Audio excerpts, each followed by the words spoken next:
ভাই আমি তেল দিই না, তেলের এখন অনেক ঝামেলা, অনেক লাইন ধরা তেল নিতে হয়। সো তেল তোমরা দাও, যে দেয় তার সে মনে করে সবাই তেল দেয়। নাহলে তো বানাইছো তোমরা, বানায় কি বানাইছো না যে আমি তারেক রহমানের জায়গায় রুকায় রহমান লিখতাম। ফাইজলামের একটা সীমা থাকে, আমি এটা বলবো না, আমি তো পাগল হইছি। এগুলো বানায় কথা লিখছে, এর আগেও লিখছে নাসিরউদ্দিন পাটোয়ারি নাকি আমি কি যেন বুঝছি। আমি নাসিরউদ্দিন পাটোয়ারি নিয়ে কেন বলবো? আমি তো লোকে চিনি না ঠিক করে। এটা নিয়ে নাকি কি বানাইছে, আমি নাকি তাই নিয়ে বলছি। মানুষ এত মিথ্যা বানোয়াট নিউজ করতে পারে। খেলা তো সামনে হবে, কি রে মানুষ কি এটা কি? এটা জাস্ট একটা সংরক্ষিত নারী আসন নিয়ে ছিল, মেইন ইলেকশন করব। It's a very good decision. একটা এমপি হয়ে না যত কিছু করতে পারতাম, এমপি না হয়ে আমি তার থেকে অনেক বেশি কিছু করতে পারবো। I know my strength, I know my things.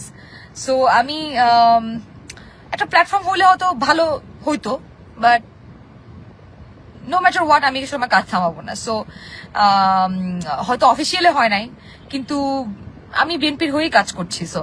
So এটা নিয়ে তো প্যারা খাওয়ার কিছু নাই আমার। কোনো এমন না যে আমি রাজনীতি করতে পারতেছি না, রাজনীতি তো শুরু করলাম মাত্র আমি।